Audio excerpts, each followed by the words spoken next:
So I study fish on land, and I know what you may be thinking, fish live in the water, but a variety of fishes come onto land for a variety of reasons, like to feed or reproduce, and they do so using a variety of adaptations, like air-breathing organs and stiff fins that can support their weight. I study how these fish move around on land, where they go when they're on land, and why they come onto land in the first place.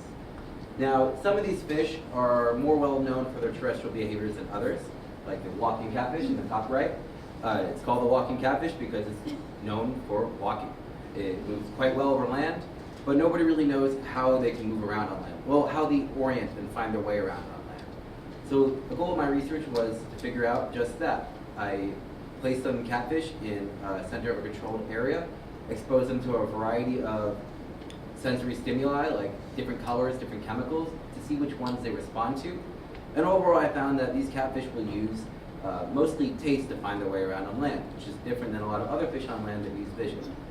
And then there are some fish that we know some things about them on land, like the northern snakehead, which is the ones on the left side, both of them. The top is a juvenile, the bottom is an adult.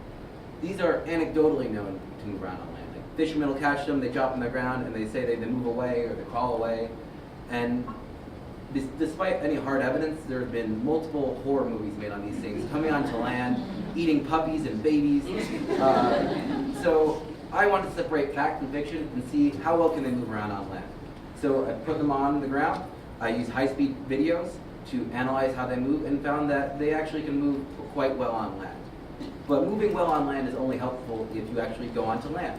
So for next experiments, as you can see in the top left, I put juvenile snakeheads into containers of water with a ramp going through the surface.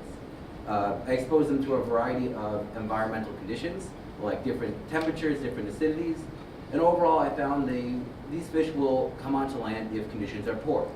So they'll come onto land under some conditions, they can move around on land, and they can orient on land. But then there's the fish in the bottom right.